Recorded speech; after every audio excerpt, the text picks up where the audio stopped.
Shalom Jabrín, les habla Israel y es una verajá poder compartir a través de la parashá que nos convoca esta semana.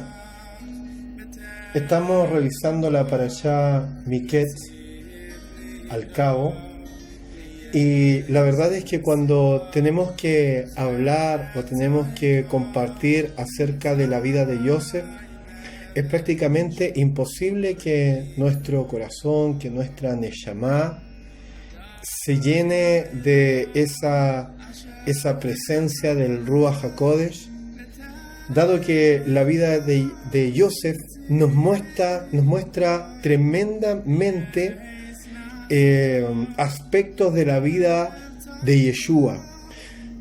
Podría decir que no existe otro personaje en la Torá que asemeje tanto su vida o podamos encontrar tantos paralelos, tantas tipologías de su vida con la vida de Mashiach como lo es con Yosef.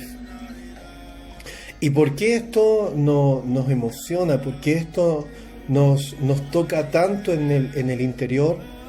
Porque la verdad es que a veces olvidamos que estamos hablando de un hombre, de uno de nuestros hermanos, un hombre de nuestro pueblo, un hombre que vivió distintas cosas, un hombre que vivió adversidades, un hombre con quien el Eterno a muy temprana edad comenzó un trato y comenzó a desarrollar y a engranar un plan perfecto, un plan tremendo, que tiene repercusiones no solamente con su familia, sino que con todo aquello, dice la Torá, que Yosef, a lo que Yosef tiene alcance, pues todo era prosperado a través de Yosef. Quiero leer, compartir con ustedes, y nos vamos a centrar en la primera aliyá. Esta se encuentra en el capítulo 41 del libro de Bereshit. Vamos a leer desde el 1 hasta el 14. Baruch Hashem. Al cabo de 2 años cumplidos, Paró soñó que estaba parado sobre el río, y del río emergieron 7 vacas de buen aspecto y robustas de carne, que pastaban en la ribera. Y tras ellas emergieron del río otras 7 vacas feas y flacuchas, que se ubicaron junto a las vacas en la orilla del río. Y las vacas de mal aspecto y flacuchas devoraron a las vacas de buen aspecto y saludables. Entonces Paró despertó, volvió a dormirse y soñó por segunda vez. 7 espigas brotaron en una misma caña, saludables y buenas, y de repente 7 espigas delgadas y marchitas por el viento del este brotaron después de ellas. Las espigas delgadas se tragaron a las 7 espigas saludables y llenas. Despertó Paró y asumió que fue un sueño. Por la mañana su espíritu estaba perturbado y envió llamar a todos los nigromantes de Egipto y a todos los sabios. Paró les contó su sueño, pero no hubo quien se lo interpretara. Entonces el maestro de los coperos le habló a Paró diciendo: hago recordar hoy mis transgresiones. Paró se enfureció contra sus sirvientes y me puso en prisión en la casa del maestro de Matarifes, a mí y al maestro de panaderos, y tuvimos un sueño en una misma noche, él y yo. Soñamos cada uno un sueño que tenía su propio significado, y allí con nosotros había un joven, un hebreo, un sirviente del maestro de Matarifes, a quien le contamos, y él nos interpretó nuestros sueños, interpretó a cada uno conforme a sus sueños, y tal como nos interpretó, así ocurrió. A mí me restituyó a mi puesto e hizo colgar al otro. Entonces Paró, mandó llamar a Yosef y prontamente lo hicieron salir de la fosa. Se rasuró el cabello, se cambió de ropa y se presentó ante Paró. Baruch Hashem. Nos cuenta la Torá esta hermosa lectura de los sueños de Paró. Y la verdad es que para poder entender un poco lo que sucede con Paró, tenemos que primero entender lo que sucede con Joseph. Para eso nos vamos a ir un poco más atrás y vamos a recordar que que hay una evolución de la nebuá en Joseph, que cuando él se sienta con sus hermanos y le cuenta este primer sueño, antes de que estos lo vendieran, antes de que Joseph llegara a convertirse en el segundo después de Paró, él se sienta, está con sus hermanos y les cuenta un sueño. La Escritura, la Torá, no nos dice nada acerca de que él haya dado algún tipo de interpretación. Solamente nos dice que él les contó un sueño. Entonces después la Torá nos vuelve a hablar y nos dice que ahora estando su padre, Jacob, Joseph les cuenta este segundo sueño. Sueño que por supuesto causa la molestia de su padre. Pero tampoco nos cuenta la Torá que él le haya dado algún tipo de interpretación. La Torá solamente se resume a decirnos que Joseph había tenido sueños y que los contó. Después de que Jacob es vendido, que llega a Mitzrayim, después de que es encarcelado a raíz de esta calumnia de la mujer de Potifar, nos cuenta la Torá que él estaba en la cárcel, pero no era cualquier cárcel. La Torá se encarga de decirnos que Joseph fue llevado a la cárcel del rey. Joseph fue llevado a la cárcel del rey, no fue llevado a cualquier lugar. Nos cuenta la Torá que ahí llegaron dos hombres que habían transgredido. Hay muchos comentarios respecto a qué es lo que hicieron estos hombres. Unos hablan de robo, otros dicen que descuidaron sus trabajos cada uno, que el copero tenía una mosca en el vino y el panadero tenía una astilla en el pan. Pero más allá de eso, el hecho es que acá en esta figura, en esta parte del relato, estamos viendo la viva imagen de Yeshua cuando está en el madero del Calvario junto a los dos ladrones y tiene uno a su lado y otro a su diestra, uno para salvación y otro para condenación. Entonces Joseph está en esta cárcel que aún cuando es la cárcel del rey, de los prisioneros del rey, las cárceles en Mitzrayim eran unas cuevas, unas excavaciones profundas. Sí eran las cárceles en Mitzrayim, eran unas excavaciones profundas. Por lo tanto, cuando llovía, el agua se filtraba, el agua pasaba directamente al lugar donde estaban. Cuando llegaba la noche, la oscuridad no permitía ver ni siquiera las manos frente a su rostro. Y esto nos habla y nos cuenta no tan solo de esta cárcel, sino que también nos lleva a recordar otro lugar en donde Joseph pasó lo mismo. Y este lugar es el lugar donde sus hermanos lo echaron. Este lugar es aquella cisterna que no tenía agua. ¿Y por qué me voy un poco más atrás antes de llegar al desarrollo de esta leyá? Porque hoy día yo les quiero compartir y les quiero hablar del pozo de la desesperación de Joseph. El pozo de la desesperación que también es mencionado por David Amelech.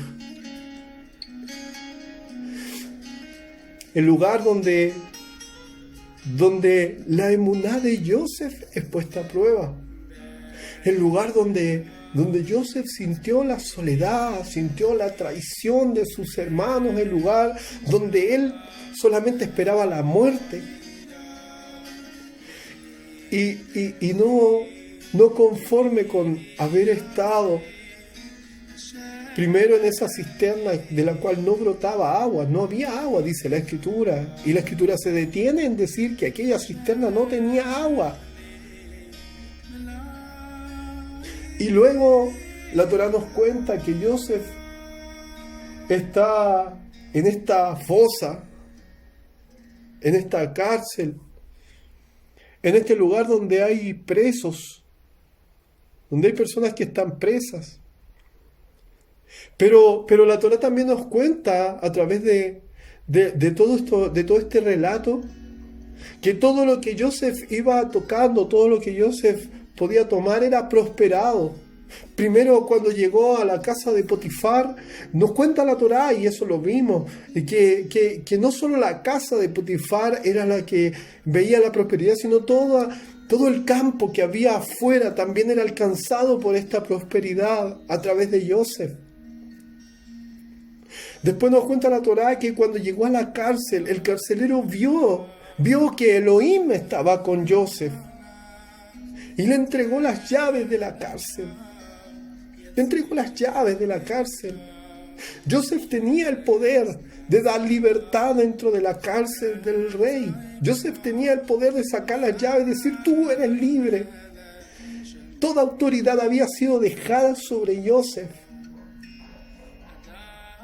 Y cuando llega este copero, este panadero, y él interpreta su sueño, nos cuenta la Torá y nos muestra esa humanidad de Joseph, esa necesidad que nos hace preguntarnos muchas veces hasta cuándo debemos esperar la respuesta del Eterno. ¿Hasta cuándo debemos estar esperando que el Eterno conteste nuestra tefilá, nuestra oración?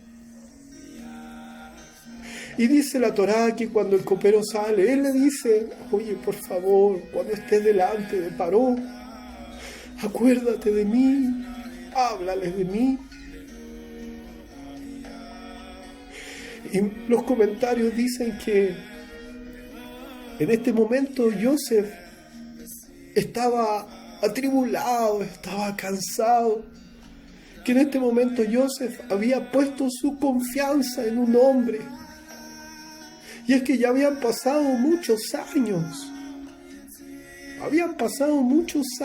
Joseph llevaba ya muchos años, desde el momento en que sus hermanos lo vendieron, desde el momento en que le querían quitar la vida, en que la esposa de Potifar habló contra él, en que llegó a la cárcel. Todas estas vivencias tenían un propósito tremendo, era un plan perfecto y poderoso de Hashem. Pero Joseph, aún siendo un sadik, aún siendo Joseph el justo, como le llaman los rabinos, su parte humana le hacía preguntarse: ¿hasta cuándo debo esperar? ¿Hasta cuándo debo esperar la respuesta de Hashem? Y le dijo al copero: acuérdate de mí, háblale de mí a Faraón cuando estés delante de él.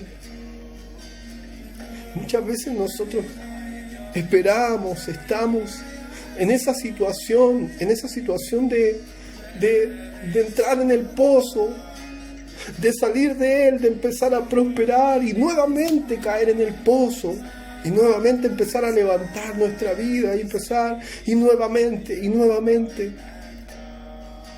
Y generalmente decimos o pensamos que mejor estamos fuera, hay menos problemas, hay menos preocupaciones y menos dificultades. Es como que el Eterno empieza a tener un trato con nosotros. Y cuando nosotros leemos la vida de Joseph, es como si la vida de Joseph se desordenara cuando comienza todo este tema, todo esto de la venta de sus hermanos, del pozo, de la esposa de Potifar, de la cárcel. Es como si hubiera un desorden. Pero la verdad es que lo que nos quiere mostrar la Torá es que el desorden estaba cuando Joseph estaba pasivo. El desorden estaba cuando Joseph estaba en su casa, cuando estaba en su comodidad. Ahí había un desorden. Y que el orden comenzó cuando el Eterno, en su plan perfecto, decidió tomar la vida de Joseph y usar a sus propios hermanos ¿Y saben por qué les digo que este es un plan perfecto del Eterno? Porque esta es la obra calcada de Yeshua. Es la obra calcada de Yeshua. A Yeshua le fue necesario ser tomado por sus hermanos, ser entregado por sus hermanos, sus propios hermanos. Para nosotros en esta parte del mundo, o para el común de la gente en esta parte del mundo, eso no tiene ninguna importancia, pero para un judío, ser traicionado por un judío es algo terrible. Es algo terrible. Uno puede esperar que los goyim traicionen, que los goyim nos hagan daño, pero un hermano nuestro que nos haga daño, que procure nuestro mal. Y lo que sentía Yeshua en este momento, cuando estaba en aquel monte, cuando le dijo a sus discípulos que oraran, que clamaran, porque venían momentos difíciles. Lo que sentía Yeshua en ese momento de dificultad, en ese momento de soledad, era lo que sentía Joseph cada vez que entraba al pozo de la desesperación. Es lo que tú y yo sentimos muchas veces cada vez que entramos al pozo de la desesperación. Pero ¿sabes qué? Detrás de todo esto hay un trato de Hashem. Detrás de todo esto hay un trato de Hashem.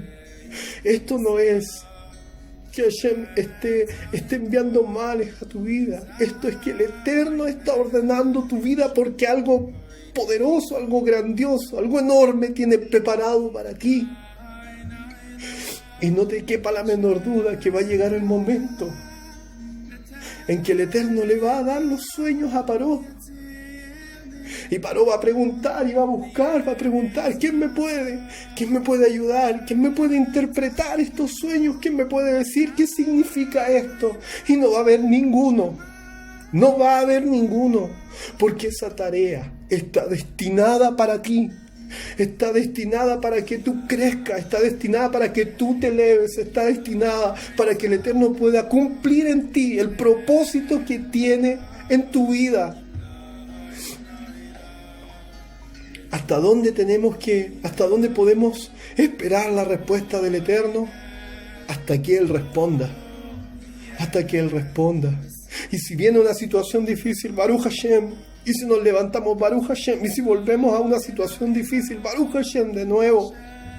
Porque si nosotros vivimos nuestra vida como sadik, como justos, no te quepa la menor duda que Él tiene el absoluto control de todas las cosas, y que si vienen adversidades a tu vida, que si vienen adversidades a mi vida, y nos vemos en el pozo de la desesperación, en el pozo donde hace frío, en el pozo donde está oscuro, en el pozo donde creemos que lo único que viene sobre nosotros es la muerte, es porque Hashem tiene algo preparado para tu vida y para mi vida.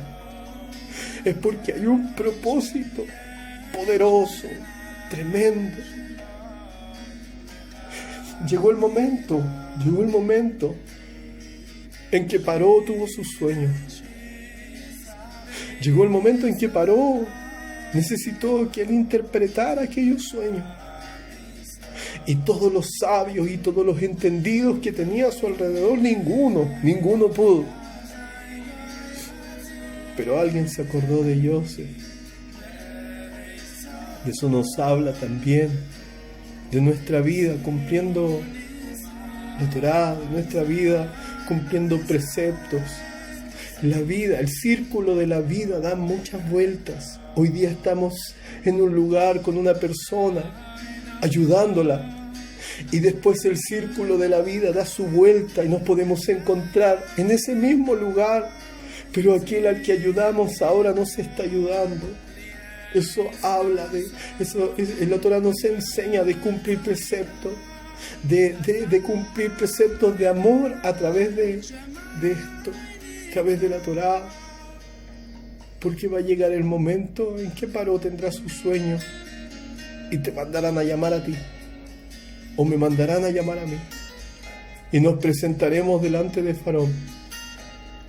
Y no solamente le diremos cuál es la interpretación de su sueño, sino que el Eterno nos dará la autoridad para decirle qué es lo que tiene que hacer. Y esto siempre va a ser un beneficio para Am Israel. Baruch Hashem, bendito sea el Eterno. Esto siempre va a ser un beneficio que no te alcanzará solo a ti y a mí, sino a todo nuestro entorno, porque la bendición de Hashem sobra y abunda. Así también fue con Yeshua, nuestro bendito Mashiach. Así también fue a través de él, la bendición que era solamente para nuestro pueblo, pero que sobró y abundó y alcanzó a todas las naciones de la tierra, porque los planes de Hashem no son pequeños. Ningún plan de Hashem es pequeño. A lo mejor nuestra mente es pequeña y hace los planes de Hashem pequeños, pero sus planes no son pequeños. Quiera el Eterno que cuando llegue el momento estemos preparados. Quiera el Eterno que cuando llegue el momento tengamos autoridad, tengamos también la verajá en nuestra vida de poder interpretar aquellos sueños y poder llevar palabra de Hashem a Paró. Chao, shalom.